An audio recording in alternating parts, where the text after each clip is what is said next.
how do you get kids interested in compound interest? Which is actually a good way to educate even adults too. Yeah. Yeah. I think one of the things, and, we discussed it briefly the last time I was on, this whole, I think I mentioned the 20-1 ratio, for every $20 my kids keep at the end of the month, I'll give them $1, right? And that's compound interest at work. The kids don't know it, but and again, anyone who's quick with math, like 20-1 is like, oh my gosh, that's like five for every $100. That's 5% a month.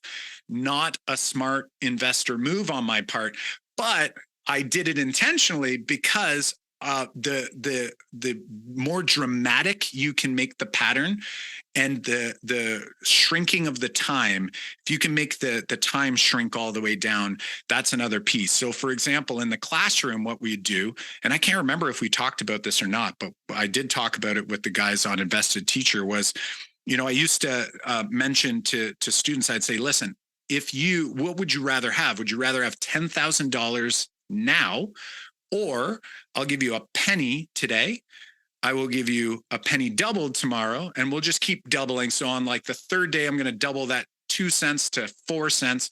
Like, which would you rather have? We'll do that for a whole month. What would you rather have?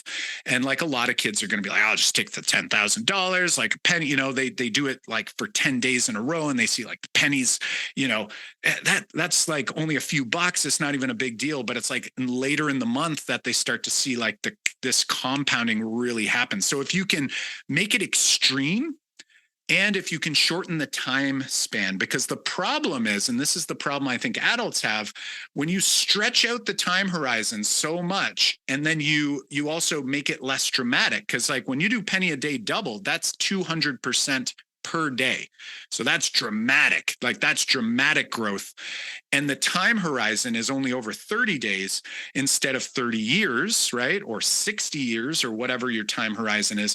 It's harder to recognize the pattern over that long period of time with a really small growth number, which is why interest rates don't seem all that bad up front. But when you can do that, when you do this penny a day example, or my 20-1 ratio, or, my colleague John Orr, his daughters are older now. He has a spreadsheet, so he does 12% a year. Sorry, how old and they do 1% just trying to get a gauge per month. for age appropriateness. How old are John's So daughters? they would be grade 7.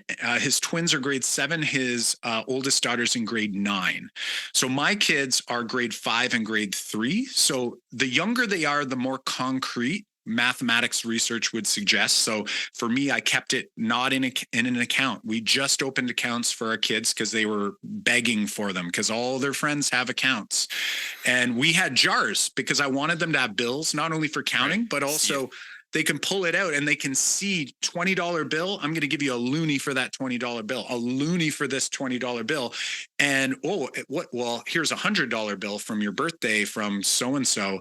How much is that going to be? So all kinds of things you can do there, but they see it and they see it growing, and that really helps. And then with his daughters, they're a little older. They can be a little more abstract. They look at the spreadsheet, and he's got a spreadsheet that will show the compound interest at a percent per month. And it's like, even if they don't add anything to it, they see that it's like, wow, every single day. I think he actually even has like a daily version if they want to see that. But from the monthly version, you see, it's like, wow, my money is doing nothing and it's just growing. And it's like, just to get that, that understanding. And of course you'll have the conversation and say, hey, 12% might be difficult for you to do unless you want to get into private investing, or private lending, which we can talk about later as you're older. But in reality, though, when kids see that, it's like, wow, keeping money is more beneficial than just seeing a number on an account screen, that it actually can do something. And that, hey, imagine a world where maybe just the interest I earn on this money, or whatever that return is, that cash flow on that money, would actually pay for some of the things I want to do.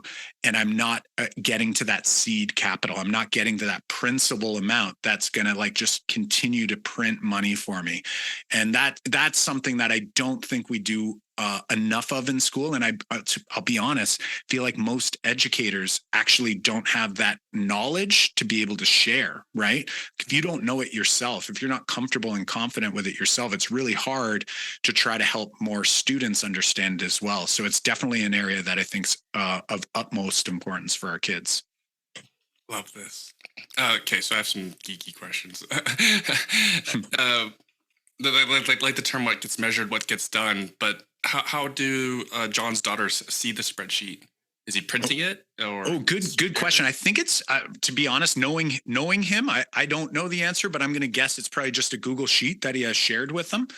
And I'm guessing they're able to hop in there and kind of look at it. And almost like the other piece too is like encouraging them to like play with it and kind of go like, what would happen if, Yeah, stress test, right? And let them play with those things. And I don't know if he's had this conversation, but at some point, I'm sure it would come. John's a math teacher.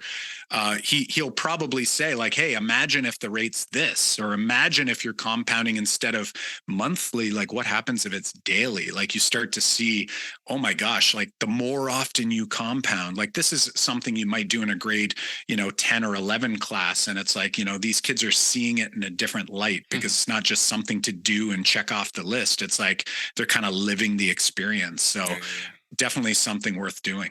Right. And I explain to them what my returns are in real estate and they'll understand why I do it. Yeah, exactly. Exactly. Imagine getting the three ways to grow your wealth from real estate, instead of just this cash flow over here, you got these other things working too. Yeah. Super cool. Yeah. We just got not a bunch. We got some money for Chinese New Year. It's funny with my kids because my daughter is not money centric at all. So I don't want to just give her money. Like, she won't shovel the driveway for money. My son will. Pay him like $3. Whatever.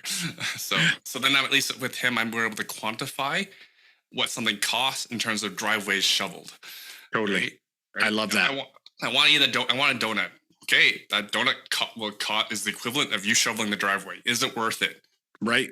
No, he'll say no. Right. That's honestly, and again, once again, I feel like most adults don't have that perspective, right? Like especially I look at car payments as an easy one to pick on, especially like leases, like these expensive leases, like your lease payment is like $600 a month, or maybe it's more now, I don't know, but $600 a month. It's like, how often are you actually in your car?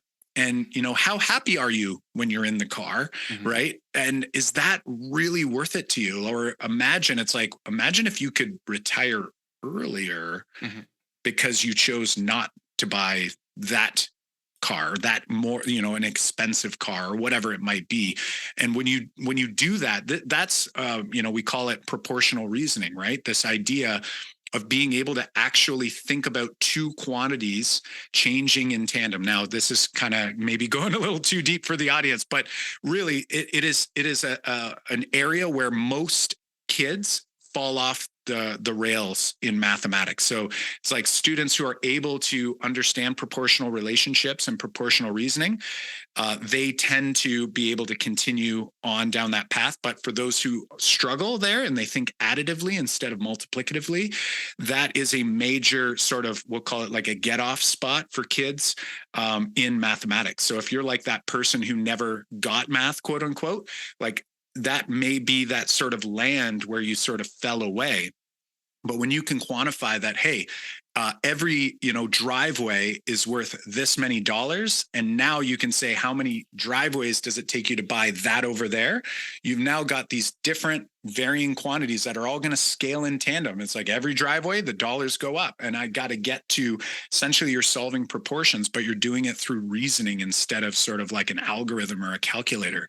And that's a massive skill that the younger students are able to do those things. And it can be easy numbers. It doesn't have to be hard numbers, but just to know how numbers work and then having some sort of understanding of the magnitude of number is so important for them to be able to see their financial future, and be successful with trying to invest. I'm just cheap and don't want to pay for the donut. So not to mention it's horrible for you, and the kids are going to stay up all night. But either way, and how I get out of getting the kids a dog is I explain to them. I think it costs over $100 a month to feed a dog. So I explain to that is how many driveways is that worth? Yeah, Right? totally. Because when you tell the kid that oh, you have to walk the dog, they never say no to that. I find with this money equation, they say no. No, that's interesting. Yeah, because again, like they can tie how much effort it is to how much it will cost to feed the dog. Now, is that worth it to you, kid? Yeah, yeah, totally, totally. I love it.